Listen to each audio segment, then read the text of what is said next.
What time is that? I ain't gonna lie. Yo, I swear to God, bro. Red Sox came, Hawks came. No, we to the chip next year. OB, let's go.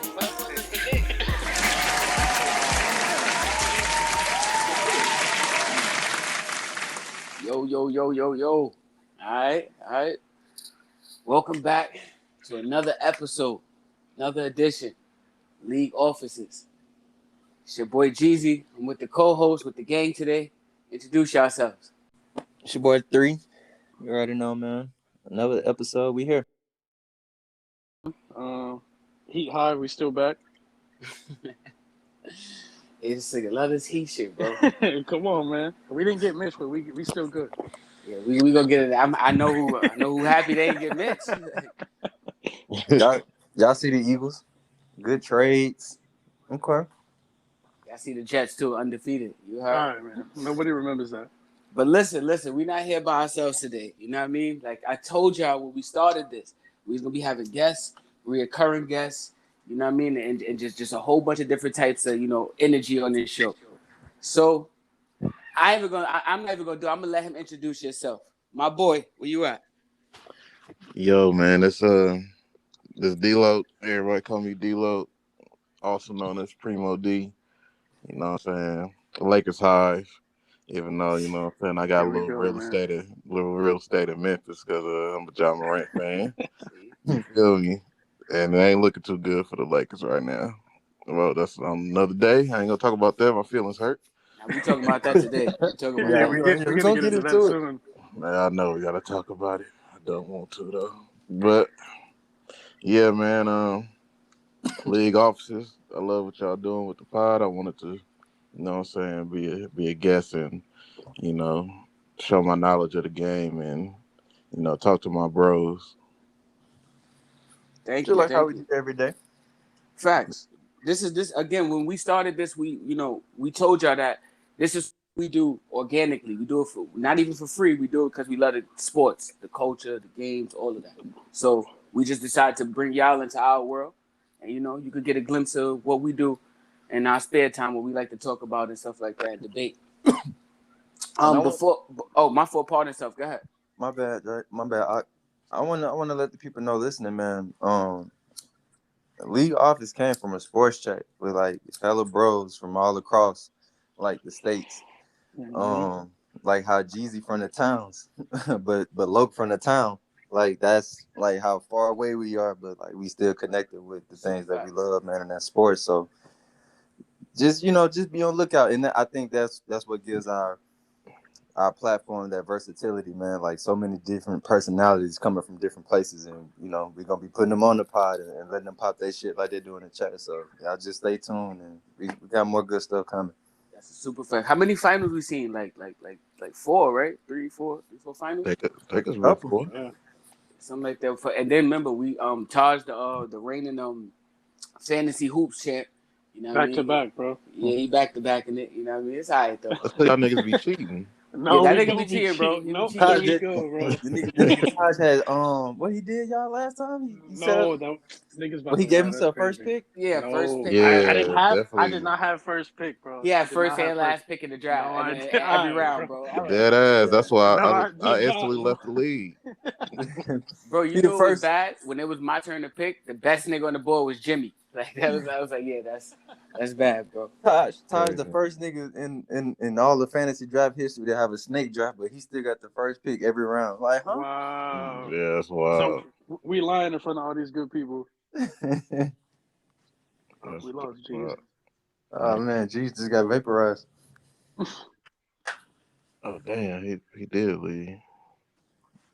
Boy, I packed up. Yo, they're raging because of the Knicks. Yeah. Yeah.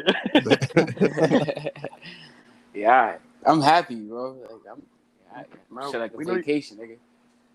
Boy, Stephen A, man, well he all mad, Jeezy. Yeah, that's a fact. But we gonna save the hoops talk for the hoop segment. I want to start with college football talk. If that's cool with y'all fellas. I know that's y'all thing. Mm-hmm. You know what I mean? Y'all could get it in about that. You know what I mean? Shout out to the homie too. He said if he go 5-0, you know what I mean, we gonna ban him off this. So you know what I mean? We gonna see what happens. But I want LSU y'all to ain't going 5-0. hold on, wait, we gonna get into it. I want y'all to talk about it because y'all taught me a lot about this. So if y'all taught me about it, then I know there's others out there who don't have as much knowledge about the sport or the game as a whole. So please get it in. USC. We're gonna start there. Trojans, Hive. Mark No, Sanchez. yeah, the Rose Bowl champ. You feel me? I'm gonna let my dog Taj get in his bag about USC. Then I'm gonna follow up after. We back, man. We back. We got Riley. We got Caleb Williams, Jordan Addison. We got Rice this weekend. It's gonna be a light game. We gonna beat the brakes off them.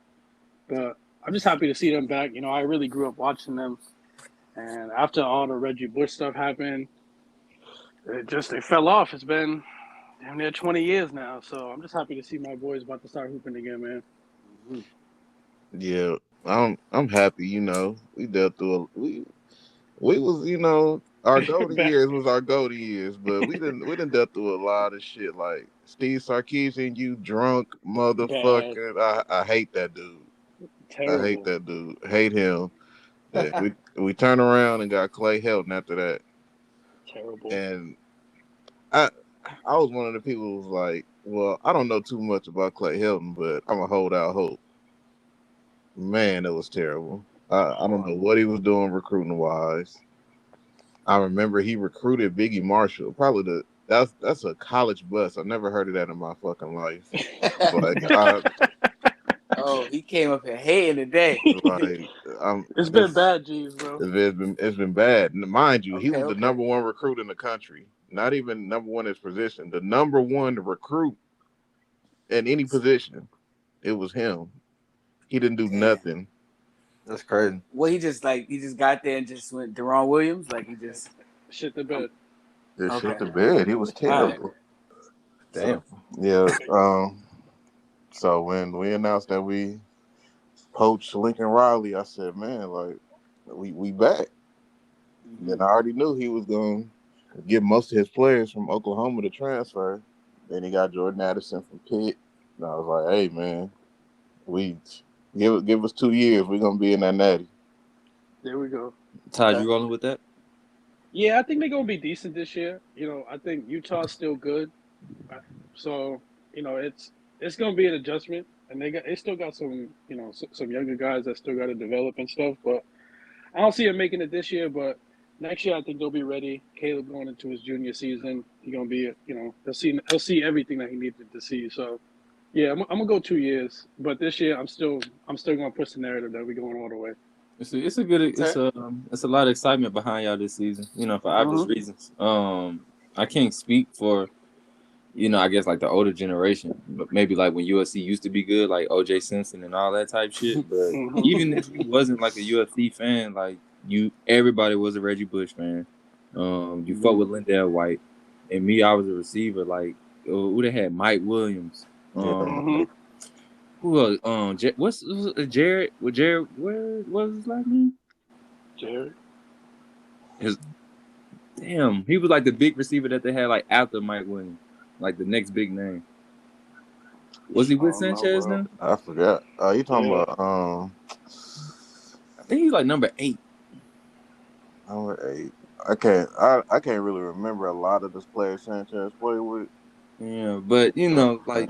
I'm saying that to say, man. the Jets, Sanchez. Yeah. He's not better than Romo. He's not better than Romo. Yeah, he's better than Romo. He got way more. He's not better than Romo. Bro, he's not better than Tony Romo. How many playoff wins Romo got? He got 1. All right. How many Sanchez got?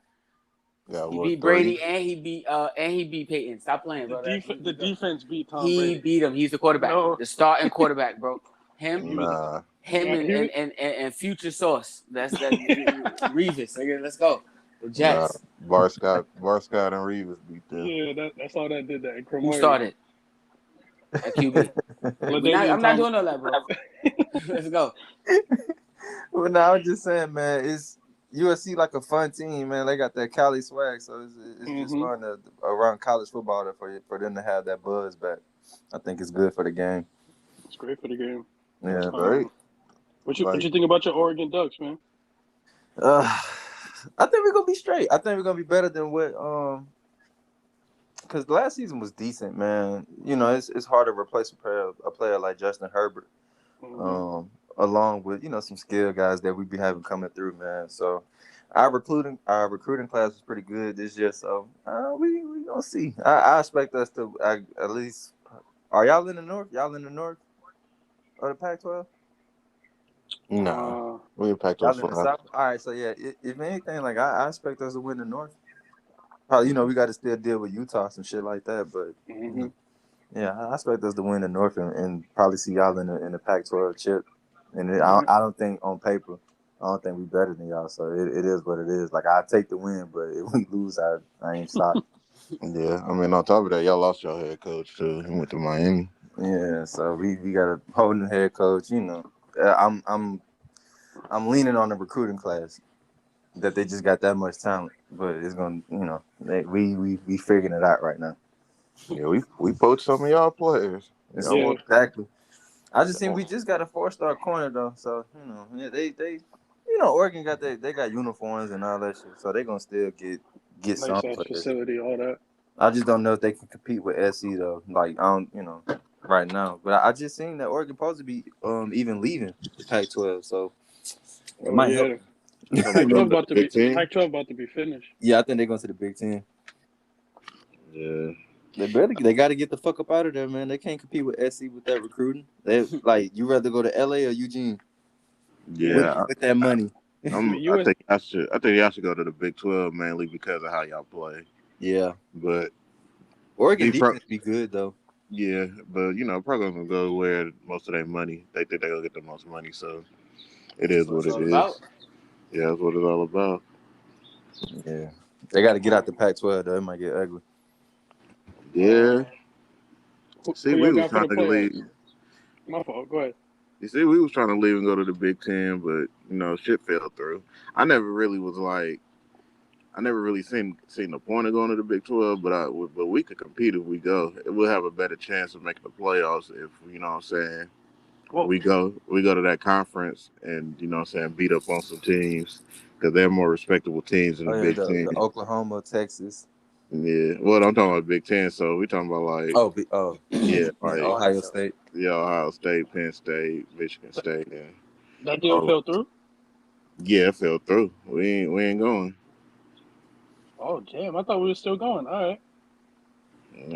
I ain't. Well, you probably might be right because I haven't really like looked at it after that because they was talking about we was gonna go, then something happened with whether like the deal fell through or some shit. And But after that, what's the pardon self for cutting your wisdom, but what's the perks of leaving and the perks of staying? Like what I mean? Like for somebody that doesn't know it, what do you benefit by leaving, and what do you benefit by if you stay? Or Big Ten's just more. Big Ten's just more competitive. It's just better teams out there. So like the Pac-12 is kind of like I'm trying to think like a bad division in the NBA. I can't really think of one, but it's just you're not playing nobody that's like real, that's like that good. So nobody really gives you like the credit that you deserve, and there's gonna be a lot of players that's not gonna go to the Pac-12 just because you're not playing a lot of defense. So you're missing out on a ton of players for real. It's hurting your draft stock. yeah, Mm-hmm. they had your draft like you got to really like stand out the Pac-12 to actually get drafted high. okay, copy. So going to another division or conference, right, would be Mm-hmm. would help your draft stock. You saying Mm-hmm. because you're playing better talent and all that. Okay, all right, that makes sense. They'll get some more old linemen too. I know you don't think it's important, but you need one. Hey, I ain't say it's not important. I just Yes, you looked. did, bro. No, I didn't. I just looked up stats. I said, how do I know on paper who nice? Niggas had no ass stats, bro. Only stats they had, like I didn't expect 24 points a game and then expect that like that. But it had like snaps and like games available, games started, games played. Okay, well, all right, he started. All right, cool. But there's no way I know who to sign. Like if you just gave me like a list, like yo, you got to sign 3 of them, I dead ass don't know. I'll probably just close my eyes and just pick. Like I'll keep it a bit with you. if an O lineman a free agent, that means he really not that good. And this all stemmed because one of the bros sent a tweet with the guy. You know, he said one of the kids is like 17 or whatever, huge or whatever. He was like, "Yo, he's signing to LSU, O lineman." I said, "All right, well, what's his stats?" And they was like, "He don't got none or something like that." I'm like, "What? Like, what you mean you don't have a stat, bro?" Like, so I just looked it up and I see, all right, cool. So I gotta watch some film. All right, that's it. Yeah, that's all. That's all it really is. Like, O linemen do have stats and shit, but it's more so like you gotta really know football and watch film to understand like what an O lineman does. And when you see it in action, it's better. Even with stats, sometimes you know how many times we look at stats, and on paper they look good, but when you watch a game, it's like, bro, it's not really like that, bro. Like, Yeah. you feel me? So I understand the difference between the two, but just off the top, pause. I'm like, what's the nigga stats? What do you do? It's his free throw. What do you shoot? You feel me? But it's all right. I want to fast forward in this convo a little bit and ask you about the offs. College sports, college football in particular. Which I think the offs gonna look. Early prediction and stuff like that. I mean, the main stays, the main schools that always make it is gonna be Bama, Georgia, and it's always gonna be a Big 12 school, and it's always gonna be a Big 10 school more than likely. So, my prediction, of course, I'm gonna have Bama. Bama always make it. Georgia, they're gonna make it. They've been making it these past few years, so I'm not gonna doubt them. And they just won, so of course. Big 12, I'm gonna go on the limb. I'm gonna say Baylor. Whoa. I'm gonna go off the limb and say Baylor. You on Big record, 10, bro? yeah, I'm on record. You on record? Big 10, I'm gonna choose Ohio State, obviously. Yeah. Yeah, I'm gonna roll with Bama, Georgia, Ohio State, and just for the narrative, I'm gonna put the Trojans in there, man. I don't think we're gonna win nothing, but I'm gonna put them in there. Yeah, I mean, I'll pick my squad too, but I don't want to put that bad juju on them, man. I want them to just get their lumps. They got a nice recruiting class and got a lot of good transfers. So I just want to see them just what I'm saying, build upon what they already doing, and then we could talk about college football playoffs probably in like a year or two. Nah, we back, bro. Playoffs this year. Yeah. Talk your shit, bro. What's up, Key? Who you got, man? I think I got about the same, man. I don't know about USC. Just for the sake that I throw another team in there. Nah, they gonna be ass. Never mind.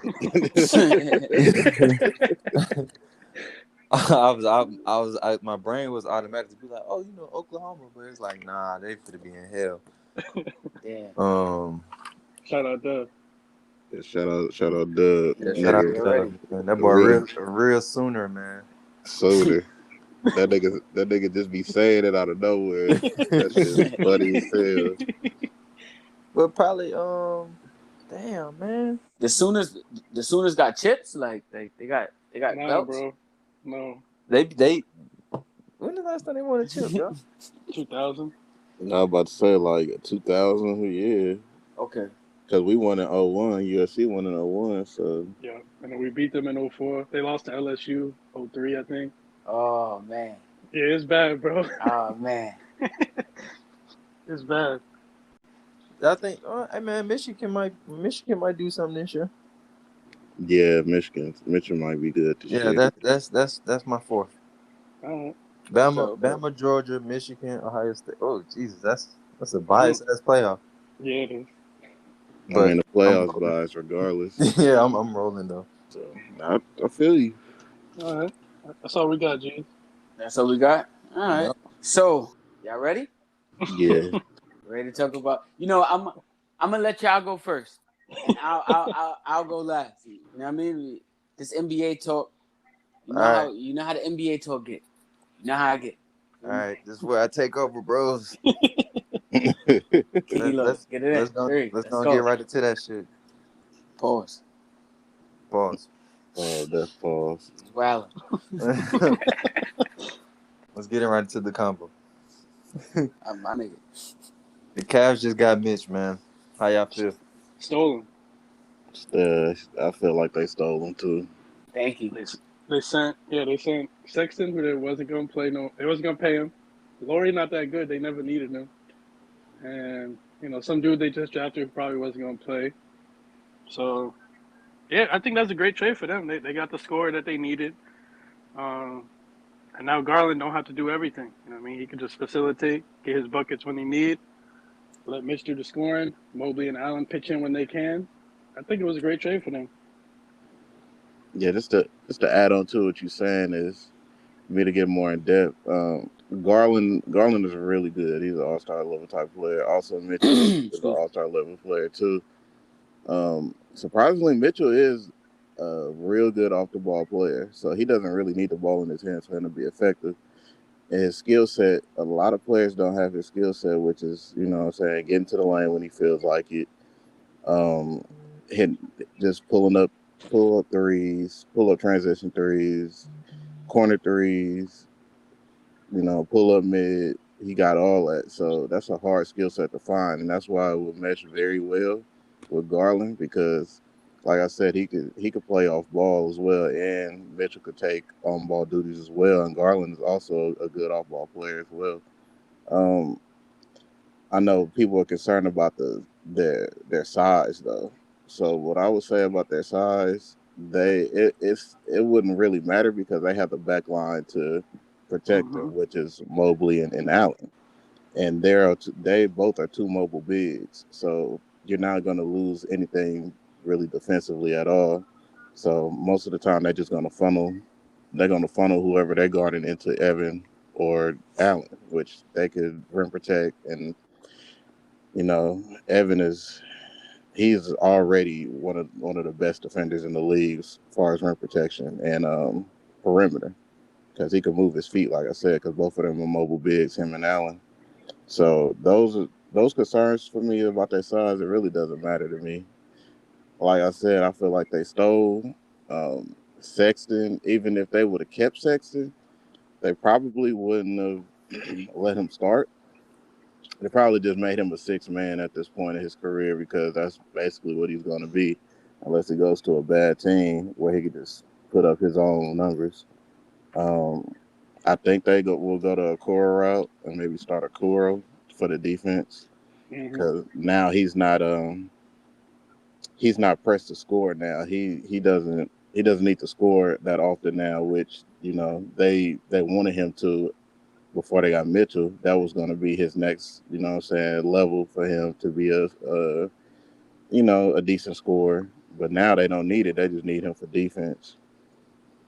And basically the picks, I mean, they three unprotected picks. That's fine, but you got to really think about it. These dudes is young though. So Evan is 20. Well, how old is Evan? 19 or 20 now? Probably like 20, 21. Yeah, 20. Yeah, Allen like 20, 24, 25. Mitch 26. Well, Mitch gonna be 26 next week. Garland like 23. Evan Mobley is 21. Oh, he's 21. Oh, okay. So, Sheesh. So they're young, so these picks ain't really gonna matter. And they, you know what I'm saying? So far as what I think they will be in the standings, I don't think they're better than Milwaukee. I don't think they're better than Boston. I don't think they're better than Philly. So they have a chance maybe to be a fourth or fifth seed at this point. Because I would still reserve that fourth seed to the Nets, even though we have not seen them play together as whole anyway. But as far as what it looks like on paper, I still put Nets maybe fourth. So I had the Cavs at fifth at this point because that's a strong team, man. Yeah, That's a really good team. we were saying they was dangerous last season, and you know they made some noise, and even Jeezy was paying a little bit more attention to them, even ahead of last season. I'm gonna talk about that in a second. Go ahead, you got it. Go ahead. Y'all got this. All right, so from last year, well, first of all, from when they drafted Colin Sexton, and he told Braun like, "Yo, you don't gotta dip. I'm here." You feel me? I was like, "All right, I'm gonna check on. I'm gonna see what he got." You feel me? So as I kept, again, I ain't watch every Cavalier game. I ain't gonna sit here and lie and say nothing like that. But more recently, as to last year in particular, I watched them play the Hornets, and they played to the type of basketball I like to see. It was a lot of effort. It was a lot of hustle. So even where their youth and stuff like that, they messed up. They try hard. You could live with that as a coach, as a fan. They gave 100%, and it actually worked out. When they got Spider, the way I looked at it for them is, and this is the same reason why, as for my Knicks, I didn't want Spider on my team, is because he's not gonna put me above these teams that are real chip contending, threats. The Bostons, the Milwaukees, even the Miamis when it's come off time. The Nets is always a threat. You got Philly with Harden and Embiid. Harden is an MVP. Well, he's a former MVP. Embiid is on the verge of MVP. At any given season, he can win it. So I don't think that Spider puts them above them. I think in all reality, at best, they'll probably have one of those seasons like the Hawks had the few years ago. Where they went to the ECF on like a miracle season, type of feel-good story. But then when it comes back to the following year, it's not that. I don't really think. If I was the Cavaliers, I don't think that I would have paid. I traded away for more money, gave away picks to still end up in the second round at ECF at greatest season that I could get. And for what? What did it get me? I already had NBA attention, national attention. Fans was interested in the game. It didn't get me anything, but I have to pay more money now. So I don't think that it got off Laurie, it got off Sexton, but overall I don't really see where they're not any closer to winning, in my opinion.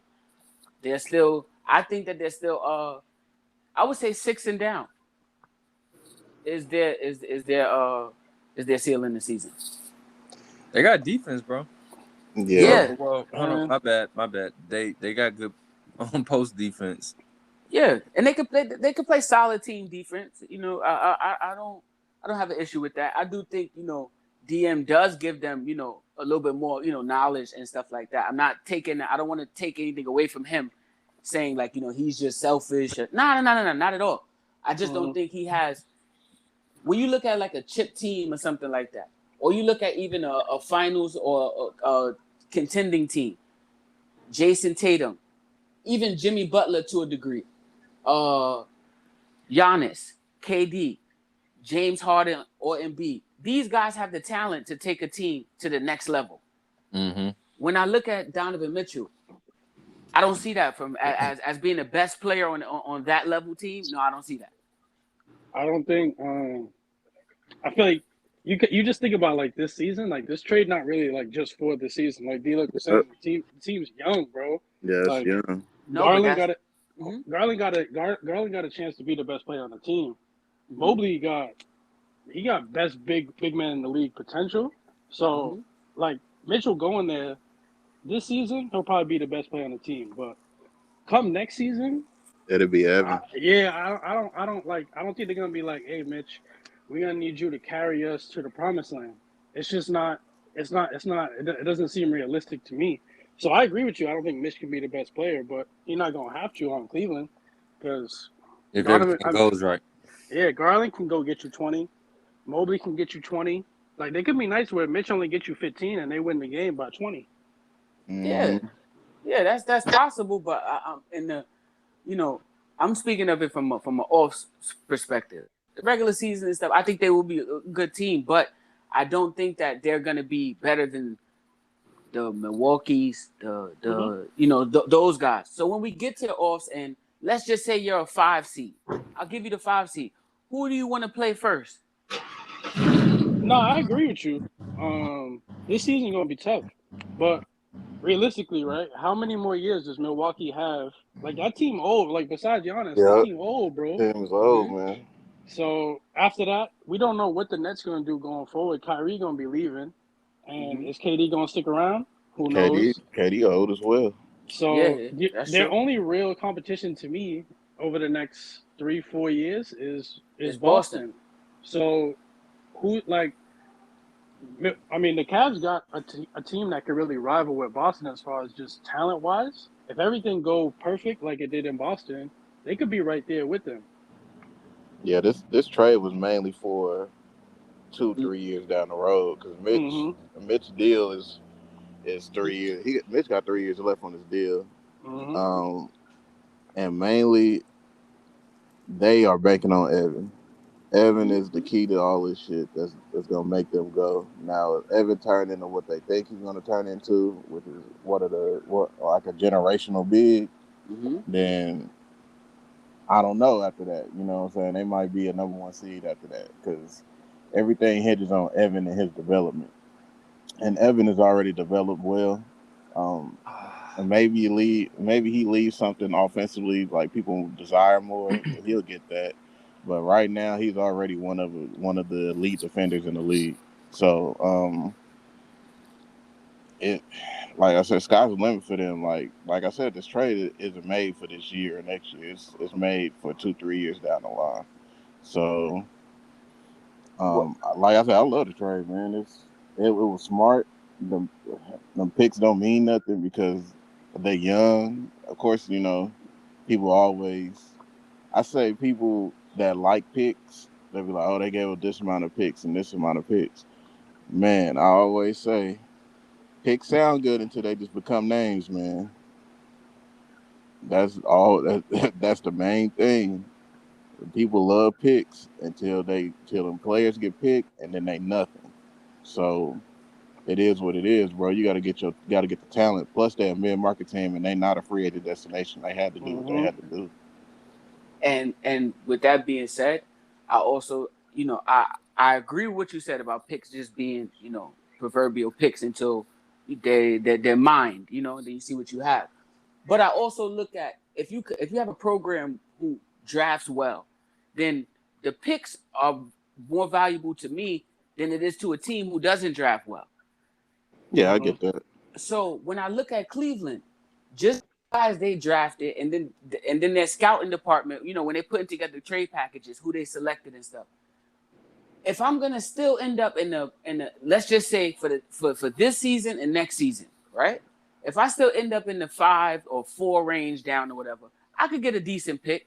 With my scouting department, I could find sleepers and put other talent around to help Evan more so while he's developing and stuff, rather than trade those away and absorb a big salary and play a what if game. If it's only 3 years and I'm still not I don't see in 3 years that they be on Boston level. I don't know, bro. So that's and I'll give you the floor right after this. And I'm saying this, I don't want to be hypocritical, but I felt the same way about my team. I don't want to pay these guys to still end up in the same position that I could have probably ended up with my kids. That doesn't make any sense to me. Now, if I'm going to get guys to help develop a dude's game where it's a floor general type of guy, but Mitchell wants to score. He want to go get his too. And I'm the highest paid player on this team. I'm all-star on this team. I got the most playoff experience on this team. You really think I'm not going to get mine? Yeah, but it's just, bro, like Mitch been in the playoffs every year since he came in the league. And wait. I have one question. I'm sorry, because I know you know the rule on this. Didn't he get the rookie extension? Yeah, he did. Mm-hmm. So what's going to happen when how many, what does Mobley thing run out at the same time, or how does that work? Go ahead. Oh, how it works is, since it's 2 players actually on the rookie extensions on that team now, is Garland. Garland has it, Mitchell has it. How this would work Evan Evan is eligible for an extension next year. So, but what the rule is, you can't have 3 rookie designated maxes on one team. You only can have 2. So, what they probably might do, well, it's not probably, they are going to do it.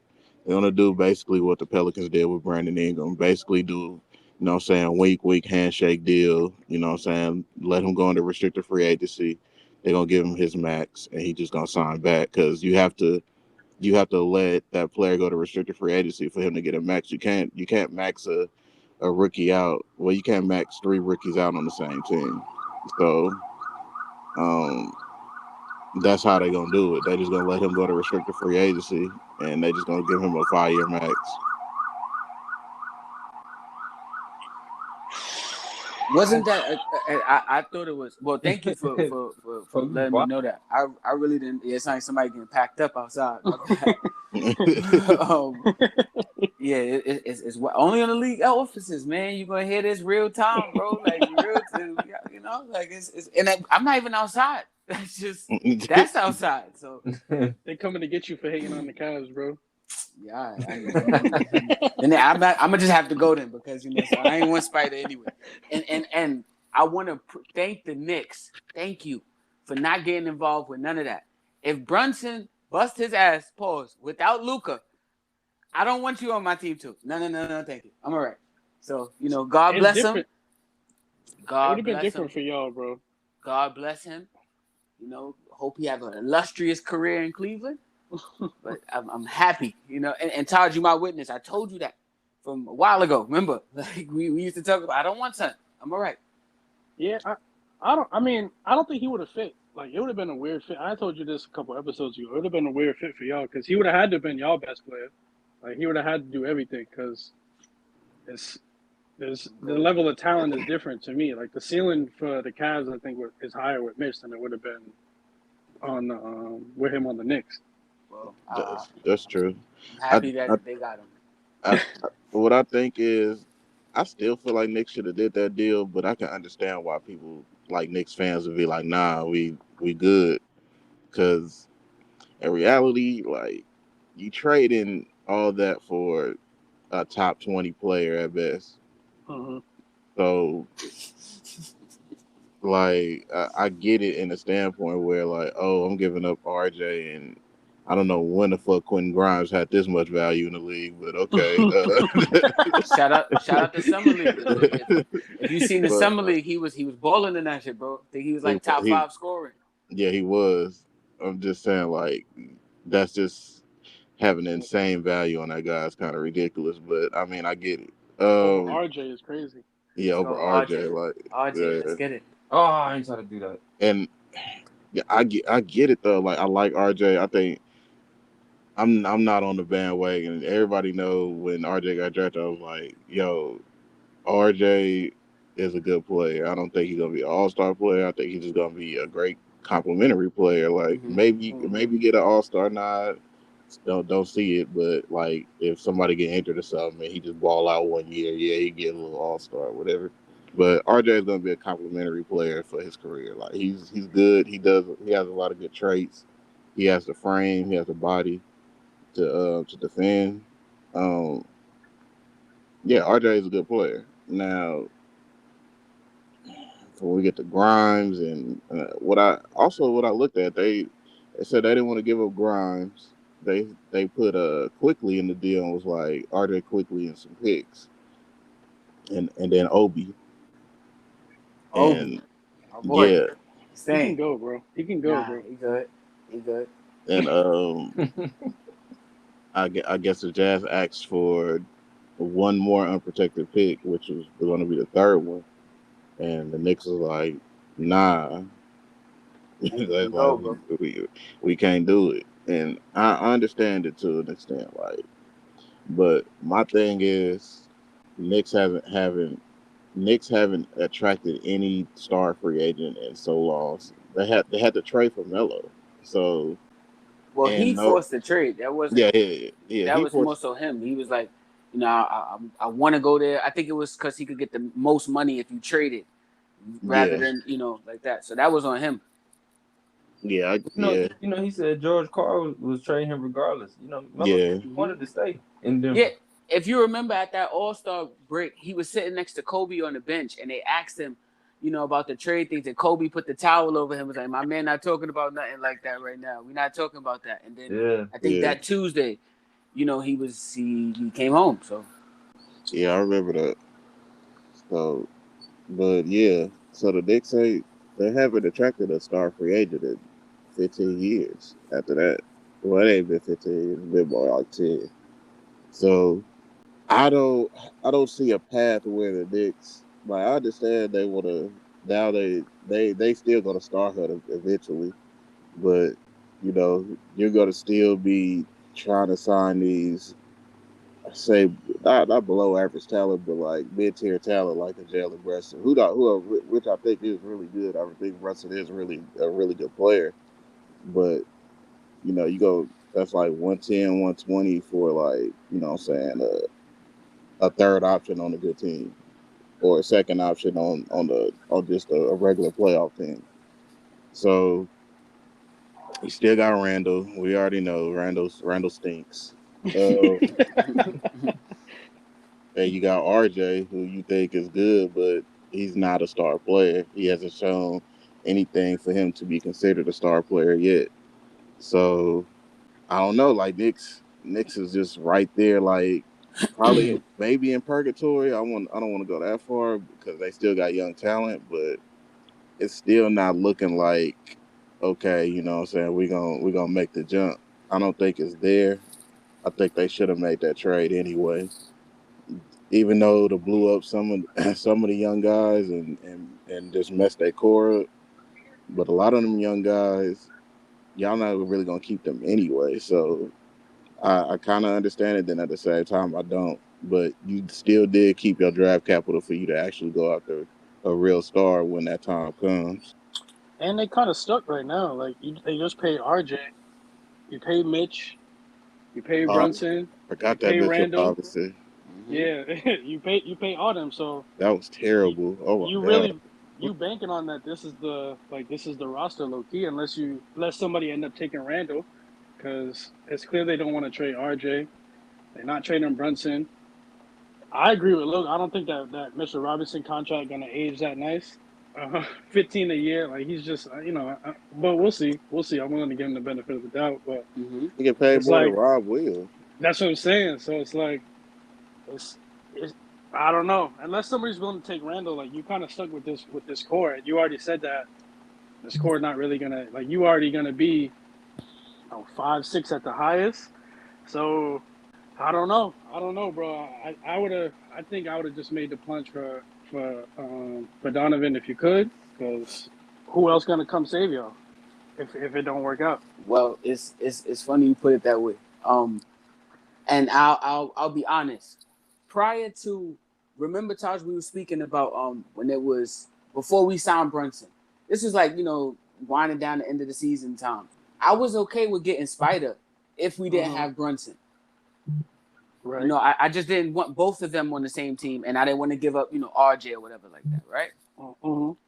But as I look at it now, one thing that's been consistent is for RJ and Mitch in particular, they've developed each year. They've gotten better than they were the previous year.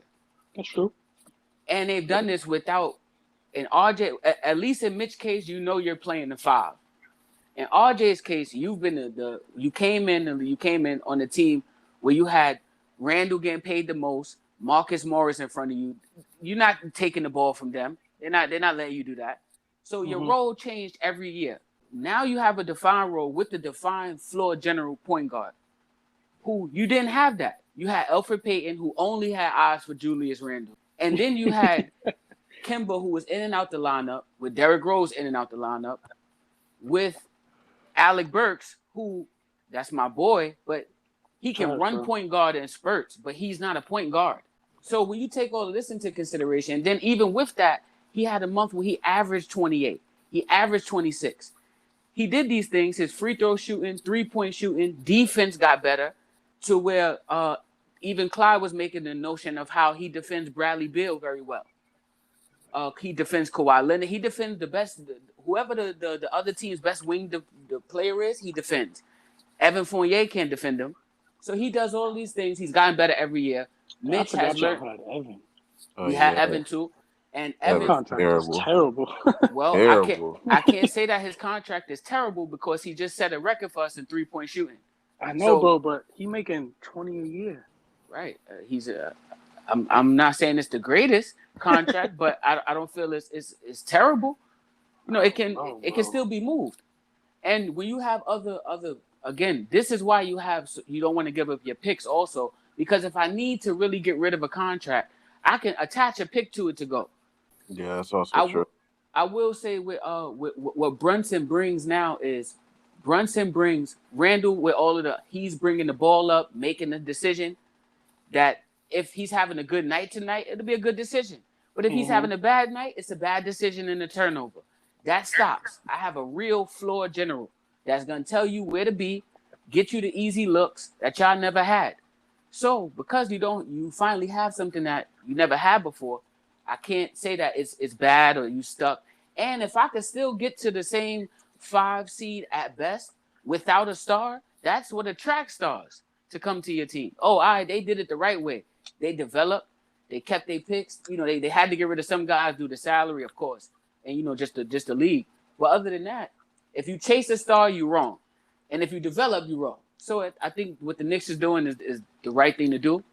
Develop and see what you got, and then you hold your cards for the time, for the future. Yeah, I just seen something come up, bro. And since you got Loc on the show, I want to ask you, bro. They said the Lakers comfortable with keeping Russ. What's that about? what's that about, bro? I just want to know. See, I knew eventually we were gonna segue into the Lakers, and Of course. you know what I'm saying, because we were supposed to help the Knicks acquire Mitchell You don't want no parts of that. with Russ and our picks, but of course the deal fell through. Mitch went to Cleveland. Now the ramifications for the Lakers is you stuck. You only have 2 options at this point now. Well, 3. You keep Russ, which of course I would think they would go through the media and say, "Oh yeah, we comfortable with Russ," even though they're gonna still try to trade him, regardless. Now your other option is whatever Indiana has with Buddy Hield and Miles Austin. I mean, not Miles Austin, Miles Turner. I'm sorry. My thing on that, I don't know if I'm going to give up 2 picks for 2 role players. That's my opinion on it. Even though it would make the team better in a sense, but because you'll have Miles Turner, who's a solid rim protector. You still got AD, which I'm saying when he's healthy, he's still one of the best defenders in the league. Miles, he could shoot. He could shoot, space the floor a little bit. He's a solid role player, bro. He's solid. good. Yeah, solid role player. You got Buddy, one of the best shooters of our era. Even though people don't really realize that because he's played on we played on 2 bad teams 3 bad teams because he got drafted by the Pelicans. That's the Black Fournier. Nah, he's way better. That's disrespectful, bro. That's disrespectful. He's way better than Fournier because he can shoot off the dribble. Fournier can really shoot off the dribble. Now, like I said, I don't know if I want to give up 2 firsts for that though. The other option is maybe try to poach some players off the Jazz. You probably could try to rush to the Jazz, get Bojan, maybe get Mike Conley out the deal and get Rudy Gay. But how's that making us better really? Because you get your sharpshooter, of course, with Bojan. You get another ball handler with Conley, but Conley's washed at this point. And they all injury prone. And Rudy Gay is injury prone. Yeah, and then you get Rudy, which that's your bench scoring right there. He'll give you like 10, 12, depending on how you feel. So, and you're gonna be stuck with Conley for a little bit longer. You're gonna be stuck with Bogey for a little bit longer. Oh my God, that's nasty. So you better off keeping Russ. That's what I'm saying. You're better off keeping Russ and just rock it out for a year. And that's what I was telling you. Like you could either let him play or send him home. And just you know what I mean, like What's the? It doesn't make sense to trade him for some dudes that's either not gonna make you better, or some older dudes that's gonna be on your contract roster for longer. That's Yeah, just gonna make it harder for you to put a team around Braun for the next 2-3 years, however you stay there. So like this don't surprise me, but I just want to talk about it because I know everybody was saying, "Oh, Russ gonna get traded, this and that," and we've been saying he's not going nowhere. yeah. Yeah, yeah. I still held out hope that they'll strike a deal. That's why I really wanted that Knicks deal to happen because at least we get Fournier and Cam Reddish and whatever else, probably maybe quick. But I held out for that. I mean, even though I'm not a Fournier guy, I think Fournier really sucks. But he he still is a good shooter, so we still needed that. And Cam is still an unknown. Cam Reddish still is a unknown untapped potential. So it He wouldn't it injury wouldn't prone too for y'all. So yeah, that's another. Every route y'all go is a what if. yeah, You're gonna be working at exactly. Wendy's soon. Yeah, Chill. bro. Like, and even with that, Loc, like you said, I didn't really want to trade Cam Reddish because I don't know what he could do. Feel me? Like like not. I know he could hoop. That's not what I'm saying. But I don't know at full strength what We can don't he even be. know if he can hoop though. Like we That's what I'm just saying. yeah, Like we don't know what he could do. Like Even at Duke, he was kind of weak. yeah. Well, I give him a benefit of doubt at Duke because Duke he was put in a role that really wasn't his skill set. Like they just wanted him to be a shooter because they didn't have him. So, um, my thing is though with Cam Reddish is like I said, he's untapped potential. Like we hear that he could hoop. We hear he has this great skill set.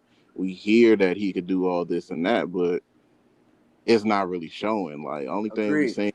only thing we seen is him put up like In the offs. 25 points in the off, so whatever he had in that game 6 or whatever. So that's the only thing we seen.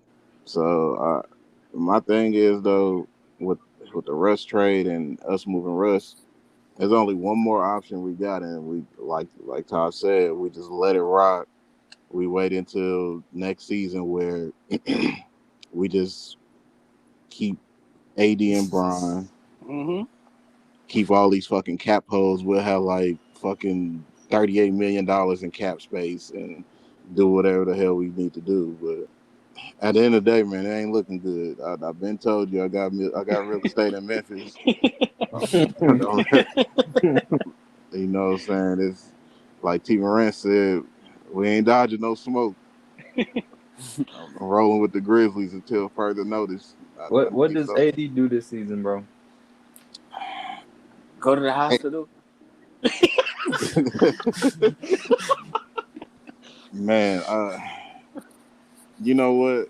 I wanna hold out hope that AD just turn into this number one option and he just say fuck the noise and just ball out. But that's not AD, man. AD injury history. He has a lot of knick-knack injuries, and those add up eventually in your career, man. You can't just have these sprained ankles every other year, and you know Hmm. what I'm saying, all this other That shit. did. Yeah, that shit adds up in your career, man. Like then you become injury prone. So now he's injury prone. Now he doesn't give 100% on the court all the time because he's scared to get injured. Yeah. So, um, do I think AD will have a good year? Yeah. I mean, the numbers will show that. But will he be aggressive this year? That's my main issue. I want him to be aggressive this year because he could put up 25 and 11 in his sleep Hmm. just because of his talent level. You know what I'm saying? So I'm not worried about the numbers. I just want him to be aggressive. I want to see the aggressiveness. I want to see him.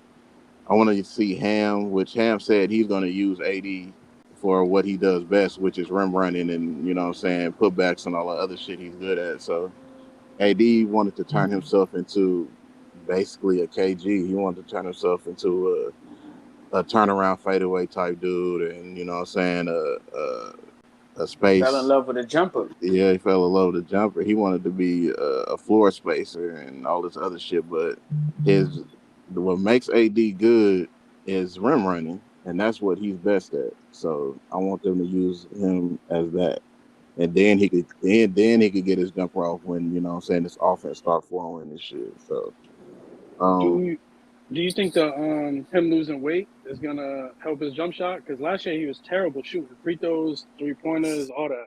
yeah, I think the weight did have something to do with it a little bit, as far as his jumper, because he bulked up for a reason. He bulked up because he wanted to, you know what I'm saying, be more of a bully inside and then get his Hmm. shit off. But at the same time, his body isn't meant for that. His body is meant for him to be, you know what I'm saying, a slim type build, but you know what I'm saying, be powerful, you know what I'm saying, but still, you know what I'm saying, get to the rim and do pick and roll, picking pops and shit. And then, you know what I'm saying, get his shit off when his, like I said, when his offense start flowing. Hmm.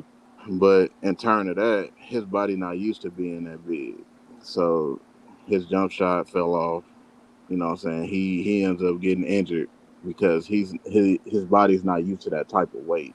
So I'm definitely glad he went and lost that weight though, because he did not need it. And as far as the team though, like I have no optimism with this team whatsoever. I'm just gonna be real with you. Um, I like the signings we had as far as like role players and stuff, but I like the signings more so if we got rid of Russ and got something, you know what I'm saying, back better. But so I don't believe in none of this right now. I think more than likely we're gonna be a bottom seed again if we make the playoffs. Probably be a playing team because look through the West, man. The West got better again. Hmm. Memphis still there. You know, Mavs got better. Denver, Murray's coming back. You know what I'm saying? Michael Porter Jr. coming back, even though I still kind of hold out. I hold out a little belief in Michael Porter Jr., but you know, That nigga he played could 9 games. He better nine than nine Burks. He better games. than Burks, bro. Okay. No, he Okay. played 9 games, but you know, I mean Okay. the talent there. Even if he doesn't live up to what people think he's going to be, you still got Murray though. So He at the hurt end, too, right? yeah, I mean he could have played last year. They just said he just mentally wasn't there. Like he was second There guessing you himself. go. Yeah, the doctors. Yeah, the doctors cleared him. Doctors did. Doctors cleared him. They said he could play. He just didn't want to. Now, which But is yeah, understandable. No, it's not. You know what I mean? Derrick Rose yeah, went through that. yeah. So, like I said, yeah, Murray coming back, Kawhi coming back with the Clippers, and that team is deep. And me and Taj been saying Clippers since even They before got John together. Wall signed him. Yeah, Yeah, end of last season. yeah, Yeah. that team is deep, man. That's a really good team once Kawhi come back, And Steph, and man. yeah, Warriors still there. No, no, yeah, no, no, no, we're please, still please there. leave Roman out from the niggas that didn't want, that don't win. You know what I mean? Leave them separate. The Warriors still there, and I think the Pelicans gonna make some noise this year too, man. Zion. There's Zion coming back, man. So the West just got harder. Like honestly, bro, the Lakers' chance was last year. That was their chance because it was so much turmoil back then. People didn't think the Warriors was gonna be as good as they were, even though they won a chip. But you know, um, Joker was playing with niggas in our chat. You know what I'm saying? So it that was really the time for us to sneak a championship, and now we fucked up, man. Oh yeah, Phoenix still there. So yeah, that was our chance, bro. The last year was our chance, and the front office blew that shit. They they knee jerked. It was like, oh yeah, you know how the Lakers is. Oh yeah, we need another star. We need another star. All we had to do was just get some high end role players, and we would have been fine. Because this was the year, bro. Well, not the last year was the year, bro. It could have happened. Hmm. It was a weak conference. Everybody was going through injuries, and we could have did it, but you know the front office is the Laker lore, bro. Just that old school way of Laker thinking. You know, oh yeah, we need a star, but man, you need pieces around that though, man. You can't just trot out stars and be like, oh, this gonna get it done. That's not how the NBA works no more, bro. The NBA yeah, you do need stars, but at the same time, you need role players around them that's good. You can't do this shit with bad role players no more. It's not gonna happen in the NBA because everybody is too talented now. That's a good point. So yeah, man. I'm in Memphis, man. I got the condo in Memphis. You know what I'm saying? I'm chilling with T Morant. You know what I'm saying? We drinking and smoking and shit. Watching. You know what I'm saying? The youngest get busy. Well, that's definitely interesting. I got think that D Loc. I know it's a little off topic. My bad, G. you go. Because I think that was like towards the end of our hoops talk. Oh, you lucky. He saved you. He saved you. He saved you. Ooh, he threw that life raft out. No, you can still get them. You can still get them. No, I'm just talking shit, bro. What you think the Nets gonna do, bro? Like in a perfect. What you think they're gonna do? Yeah, that's your squad. Yeah. I told y'all in the perfect world, you know what I'm saying? This arena season. Everybody got their condos for 1 year. Everybody, Ben gonna be there, but Kyrie and KD like this, they just stopping by. Perfect world, man. KD was, like I told y'all in the last episode, KD was transparent in that meeting, told Nash to please draw some fucking plays. And let Ben get us open, man. Like Kyrie is good off the ball. They just signed on Morris for some toughness and defense. You know, He's gonna play. Yeah. Gotta tell He's you. not playing, bro. Yeah, Moore's gonna play. This the one that's the one that got hit in the neck, right? Yeah. Yeah. Spo let him go with the quickness, bro. Oh man. TJ Warren, sneaky signing. He a bucket. You might play Cam Thomas too. Wait. They got TJ Warren. Yeah. Yeah, we got TJ Warren. You know, so But ain't he fresh as an ACL injury? Yeah, he didn't play last year. See, he ain't played since the bubble.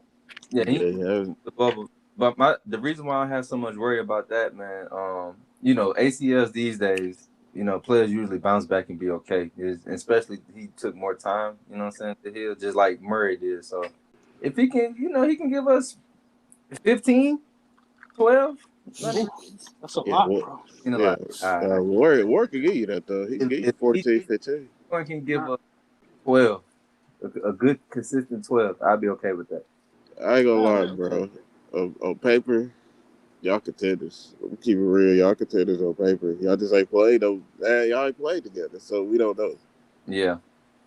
I think I can't honestly remember the numbers of games played with y'all core, but if I would guess, I say KD and Kyrie maybe played 29 games together. I say Harden, Kyrie, and KD played 5 games together, and y'all played no games with Ben at all. So, but like I said, on paper, y'all look like contenders, but I will keep emphasizing on the paper because we have not seen it. That's the story on paper. Yeah, that's also too how it's a little wild to demand Nash to make plays and shit for y'all when I don't know what niggas can do together. Well, I said that just for situational. You know what I'm saying? I understand what you're saying. I'm just meaning like a whole of course you could come up with some plays, but I'm meaning like a playbook or some shit. Like nigga, like y'all don't all play. Like yeah. So it's just it's wild. I feel like with the Nets sometimes there's too many chefs in the kitchen. You feel me? Mm-hmm. There's no real like leadership. Like who's the voice? So until y'all get that, Kyrie the voice. all right. Yeah, they don't have no vet, dude. But they're vets, bro. That's the weird thing about it. KD's a vet, bro. Who's the team leader, right? Like you got best players, right? Who's the it's no like voice in the locker room. Like when shit gets crazy, who's like, all right, bro, like we calm down, like we got this. Like nobody on that team gonna say that. Yeah, Kyrie will say it, but he's not gonna say it in like a reinforcing way. You know what I mean? Like it's gonna be like, y'all niggas suck, and just give me the ball and get out the way. Yeah. So it's no, and then also too, I feel that plays a role into they don't really have an identity, as in what is it? It's just niggas that's nice hooping together.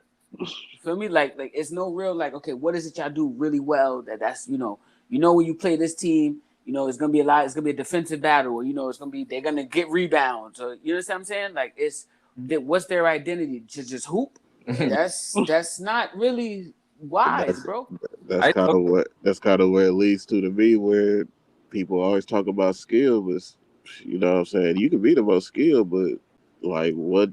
Even I don't even think those two players are the most skilled that I ever seen, but I would say that like skill though, just score though always win championships, bro. Like you gotta have a structure, you gotta have schemes Yeah. and shit. These two niggas, all they want to do is, oh yeah, I'll take the ISO. That's all I gonna do.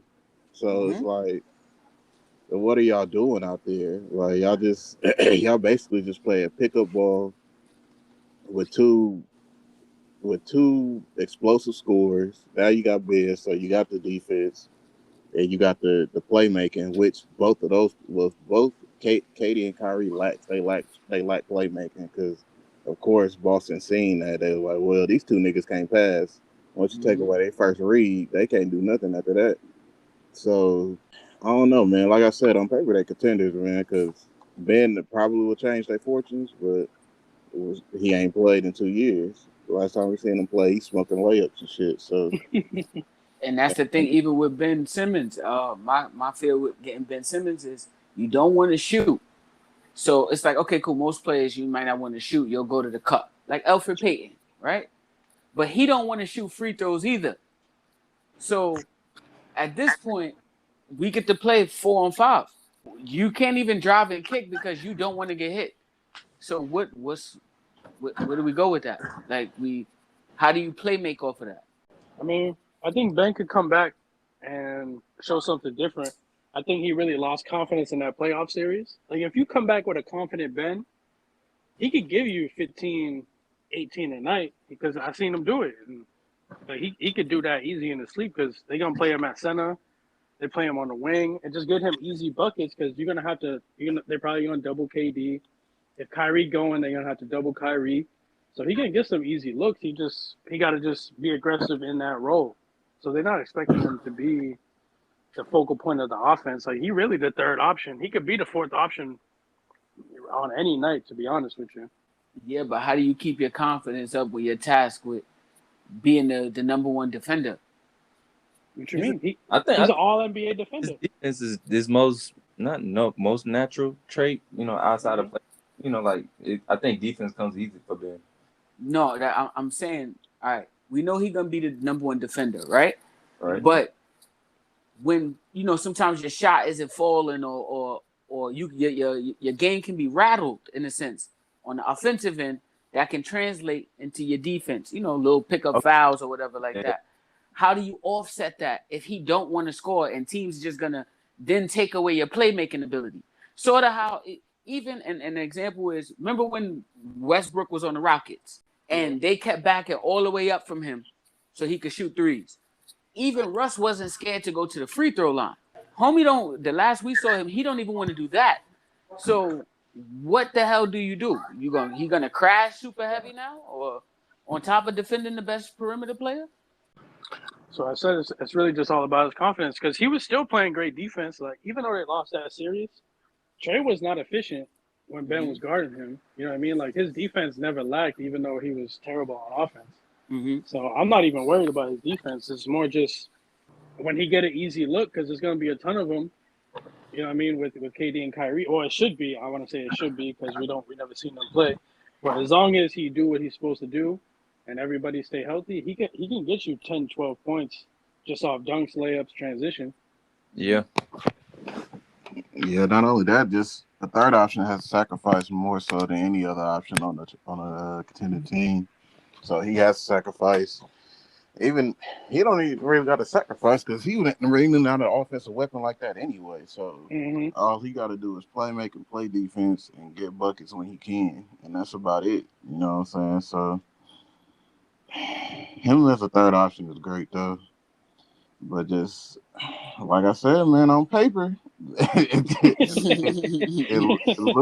looks good. It's just they gotta play together, bro, and it's just so much drama around that franchise now. Like your two best players wanted to leave.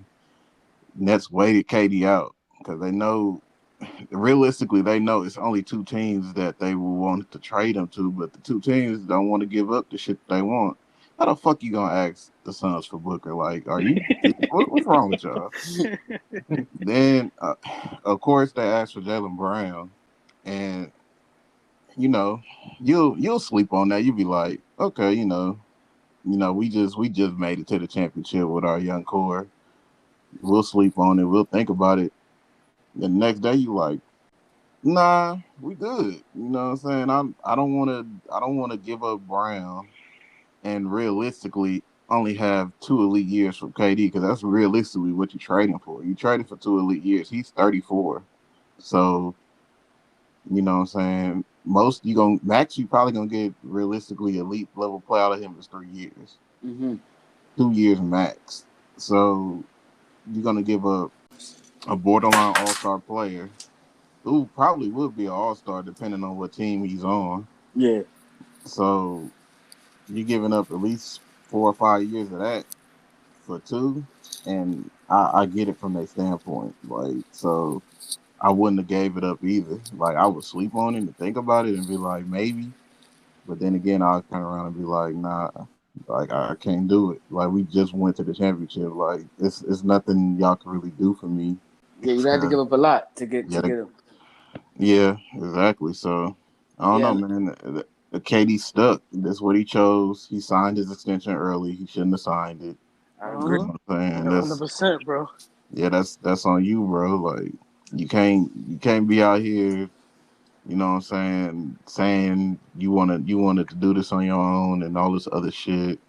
And like, and then you got Kyrie being Kyrie. I fuck with Kyrie, don't get me wrong, but Kyrie is a question mark. You don't know what the fuck he's gonna be you don't know what he's unpredictable. You don't know what he's gonna do any other day. You don't know how you feel every other day. So it is what it is, bro. Facts. This what you chose, and hey, you got to deal with it, bro. Like, and it's going. I think the Nets will sign Kyrie back next year, but you never know, bro. It's a lot of drama around that franchise, man.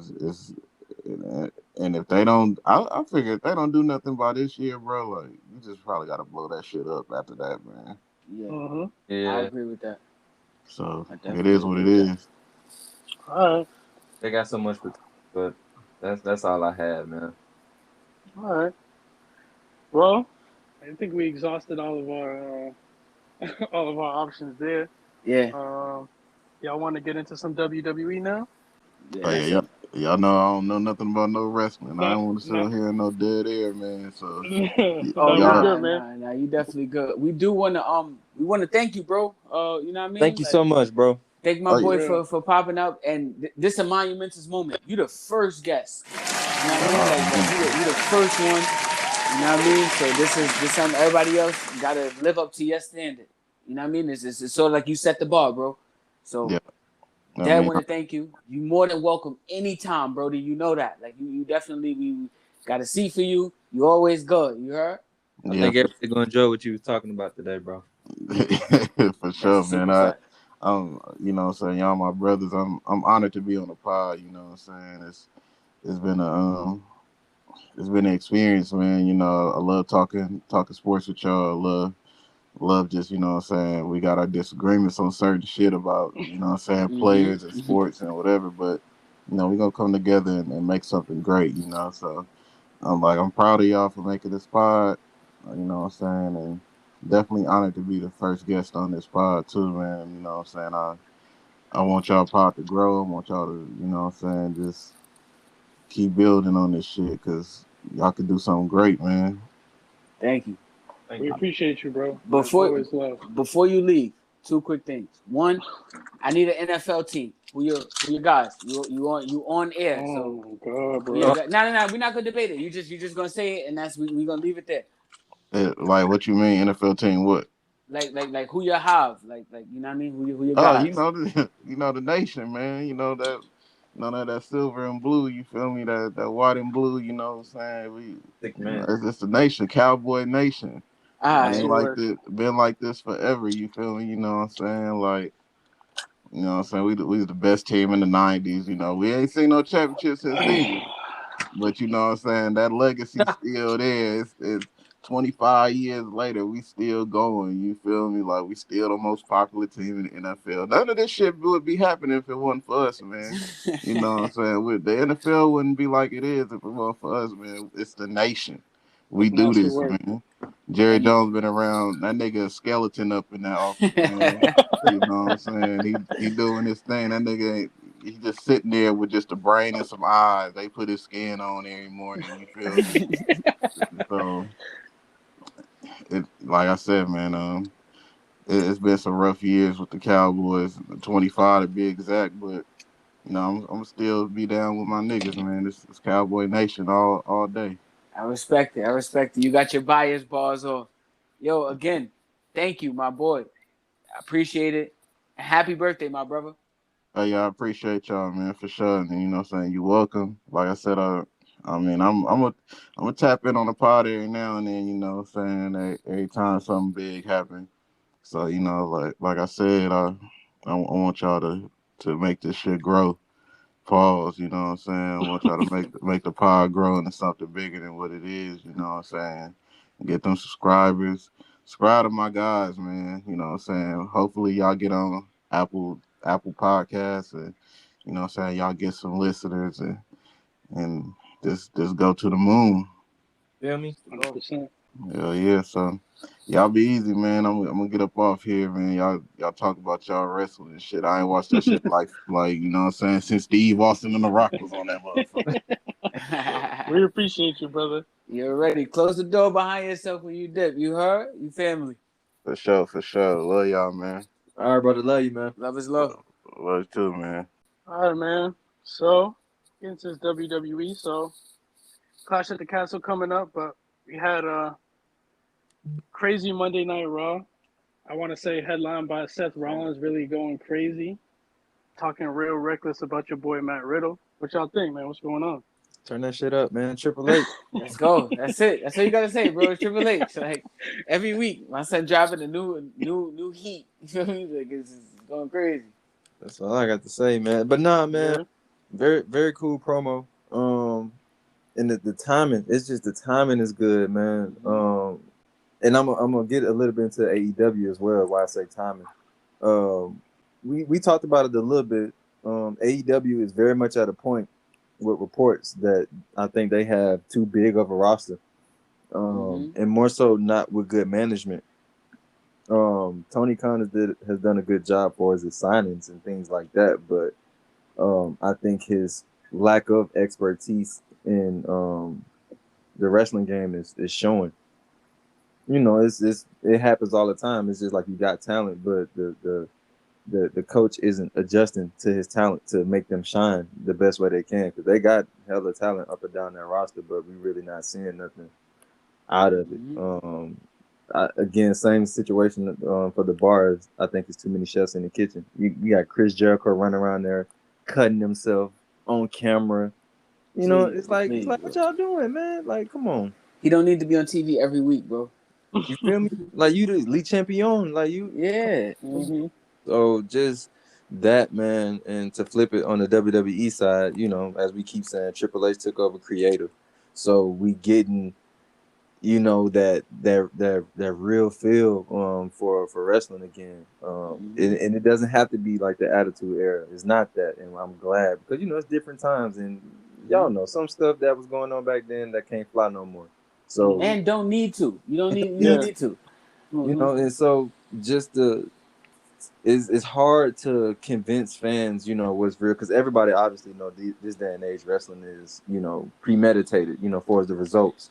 That's one thing, with everybody knowing that now, but especially everybody think that so smart and they got to be ahead of the curve, you know, with information, who's returning, who's winning this match, and you know, because we just have this desire to know everything and want to know everything so quick, you know, so we don't Which wait. ruins the experience too.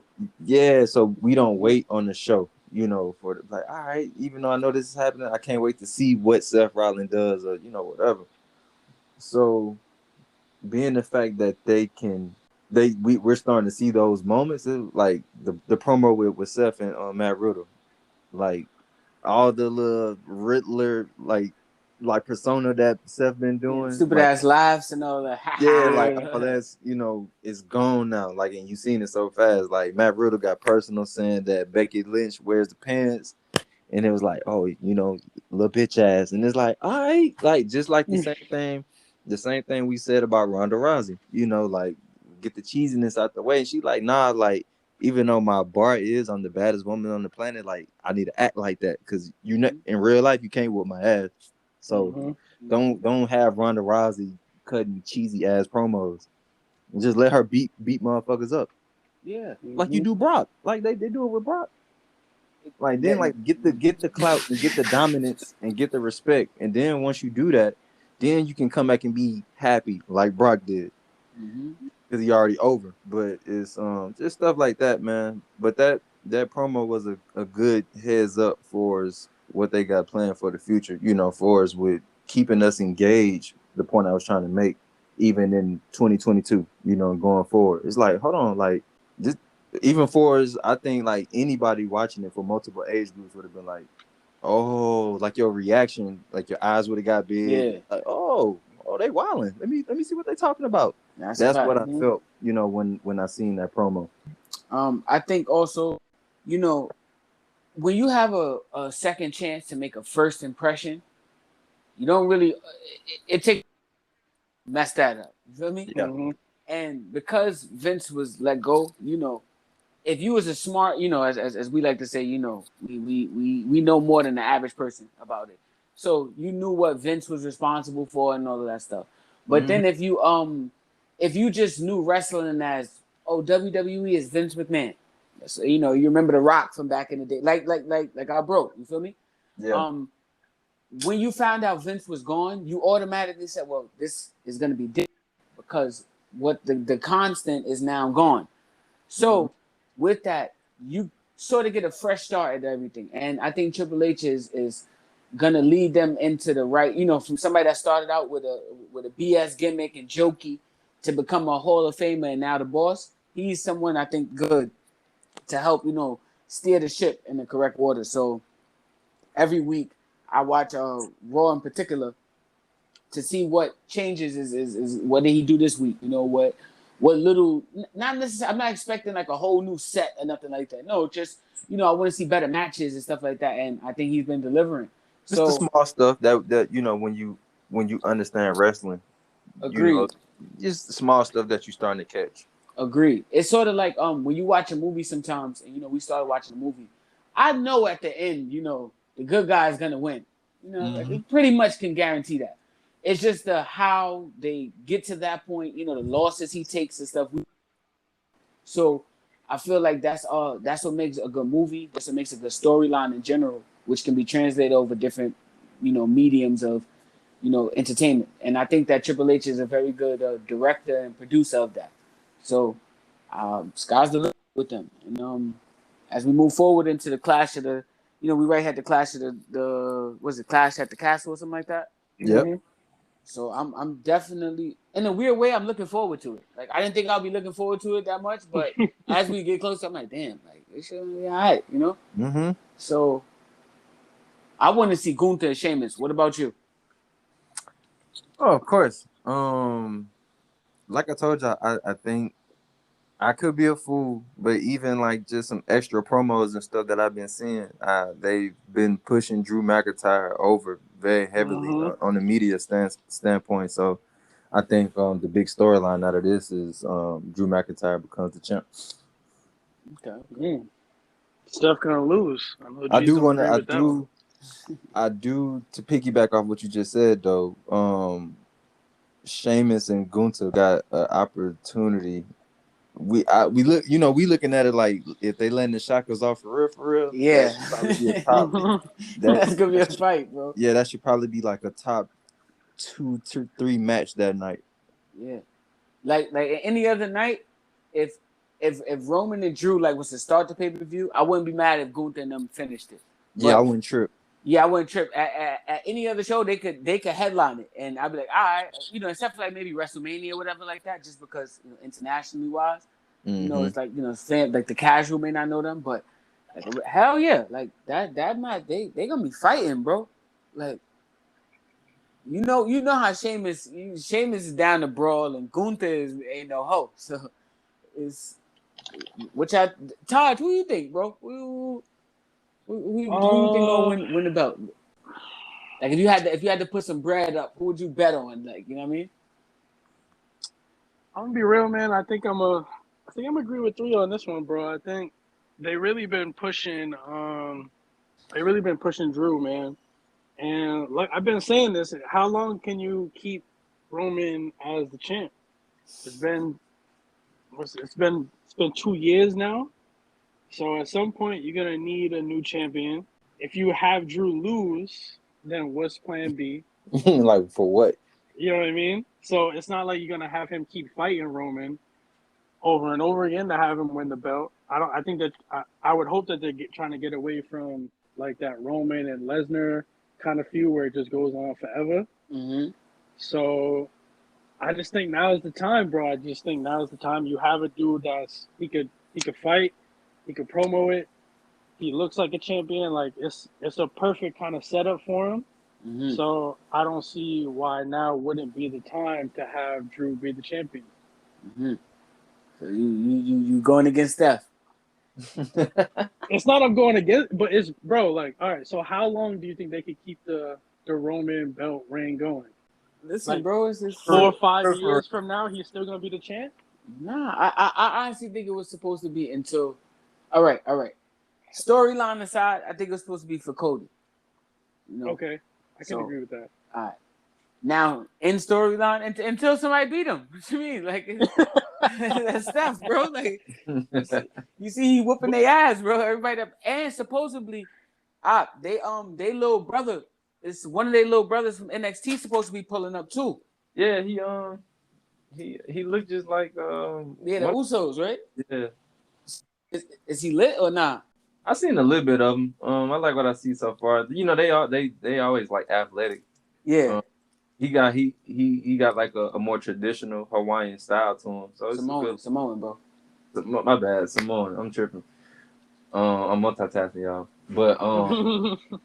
But yeah, man, like he got a good style to him. He got some swag to himself. They always cut good promos, and they got that charisma. So he fit right in. He one of them. See, so they got Wiggins on the way. They already got Steph. They got Clay and Dre. That's Wiggins. They good, bro. Steph goes. I think personally, it would be fantastic for Drew to lose, only because the amount of heat that Roman Reigns would get. They're all the way in the UK. Mm-hmm. Again, this is Drew's backyard. Feel me? For him to lose, the building is there to see you win, and for you to lose or get particularly like screwed out the title. The same way how The Rock used to lose to Triple H and shit like that back then. And JR would make you hate Triple H. Like he was the worst person in the world. Yeah. I think that's that. I wouldn't be mad to see. I'd rather rather see the pay-per-view go out like that. So I'm going with Steph. Stephen Reigns. He gonna keep the belt another 700 and 32 days. Damn. It's gonna be too long, bro. It's gonna be too long. Other than that, man, I'm really looking forward to the Seth and Matt Riddle match. I wanted to see it at SummerSlam. I think that's gonna be good. I'm just glad. I'm just happy, and I appreciate both of y'all for beating it into my head that I need to start watching WWE again. All right, come on, we just told you to watch the show, bro. All right, so niggas gonna text it. All right, bro. I tried to give y'all some props, but forget it, bro. Fuck it. Never mind. Never mind. No, I think I think WWE is in a good place, man, product wise. So I'm excited to see what they keep doing. Even my cousin, like he was like, as he hearing us talk, I'm gonna try to get him to type into it again. Right. Looking up. Oh geez. Yo. You were right. So, WWE did sign Braun Strowman again. Yeah, my boy Braun. Called that one for sure. Yeah, you called that one, and then Joy in the chat had just said earlier that they hearing rumblings about Alistair Black. So hopefully my prediction would be right. Yeah, that's Bring a Sasha fact. Banks back, man. I heard I I think heard. they I think I know what 3 about to say. So go ahead, bro. I was gonna say I think they coming back. Bring I them don't, all I back. I don't know think if they so come back too. tonight though. They might come back tonight. Oh Well, shit. well, I know. This episode at the time of this airing, this is what's today's the second. Not tonight, my bad. You mean at the pay per view? Saturday, Sunday? Yeah, it's at I think it's Saturday or something like that. Saturday at the castle. One of them two. I don't know. But Yeah, well, tomorrow. I think they're gonna return tomorrow. Maybe. I don't know. That's a far stretch, but maybe. It's a big pay per view. So I think they got a lot of stock in this pay per view. Mm-hmm. They try to put on a good show when they overseas. Yeah. And this is and they got they got a lot of UK talent. Well, I don't want to say UK, European talent on the card. So Yeah. I think this is be also pretty good. I know Todd said he wanted to touch base about the AEW. Mm-hmm. Yeah, man. Y'all say you wanted to get into it, so I'll let the people know. I'm not too familiar with the AEW, so maybe y'all can teach me a little thing or two, and the viewers that's listening, what's going on in that world. All right, G. So I would say, explain to them how AEW even came about. All right, in the fast way, you had some well, damn, it's kind of no real fast way to say it, but when Cody Rhodes originally left WWE, he put out a list of wrestlers from different promotions that he wanted to work with. It was like Kurt Angle to what's son name? Mike Bennett, and various a bunch of different people in different across the world. I think Zack Sabre Jr. was one of the names. And from my people who watch, wrestling, these is indie that. So just to keep it rolling, along his travels and stuff, he linked up with the Young Bucks and Kenny Omega and stuff like that. And they got together with Tony Khan to create what it was now known as All Elite Wrestling. That was about about 2019, 2018 or something like that, right before the pandemic time. Yeah. Something like that. So that's when they got together. That's it. I'm just give you out a fast speed of it. As we get to today, AEW has a lot of independent stars from different various promotions. Ring of Honor, CZW, all these different places to New Japan, and then even former WWE stars who was recently released. One of those names on the show, he's Malachi Black. So that's just a kind of a refresher as to how we got here with AEW. You was meaning 3. You wanted me to explain it as in today's content. Oh no, that you did right. Like anybody who never heard of it, Oh, okay. Like what is AEW? So you did that, and so now I'm going to talk about the state where they at. Okay. I didn't want to just leave. My bad. I didn't do my job. Yeah. No, you did absolutely right. I know I kind of surprised you with that one, actually. But right now they're in the funk, but they've had very good moments, and they've shown their immaturity, I guess you can say, in ways with their promotion decisions. Chris Jericho had a good run at first, and with him being in his career 25 years or something like that. Goodness. A minute, Jericho been going a minute, man. And to see him recreate himself into Elite Champion, and because he left WWE doing the list, and it's well, what else can you do? You getting older, and he just always find ways to reinvent himself, man, and it be good quality stuff, whether it's funny, serious, he just talented. So they had that. This when John Moxley was still again entertaining because he just seemed more serious. He wasn't bleeding all the time. Moxley was champ. That's Dean Ambrose in the WWE. If you didn't know. Yeah. Darby Allin was having good matches. Hangman Adam Page. And along came other people they signed Christian and Sting has had very good moments as old as he is. Got my grandfather wrestling for free on TV, Seeing man. 1,000 years old jumping on He, turnbuckle. I see some shit. He jumped in the crowd on the table or something. Like, come on, man, he's too old for that, bro. But God bless him. You feel me? You know, he a goat. So, you know, they got some WCW OGs in there. You know, some WWE OGs. Man, when CM Punk came back after being gone, 7 years? Yeah, That was one of the biggest wrestling moments ever. And just it's like the world was on, froze. hmm Um, and that's, like we was expecting that from CM Punk regardless, but just so happened it was on AEW platform, and they took full advantage of it. They did it right. It was executed well. You can tell they let CM Punk, be in control of most of his booking, and he know his shit. So far so agreed. good.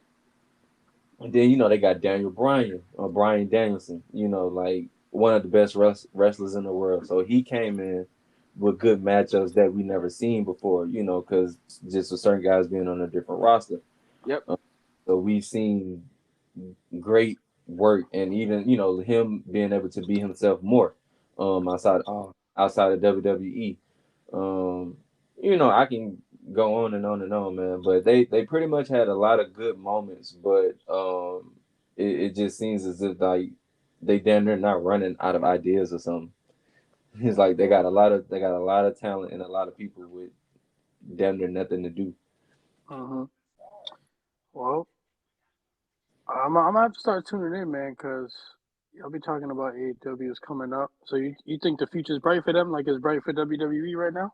Yeah, yeah.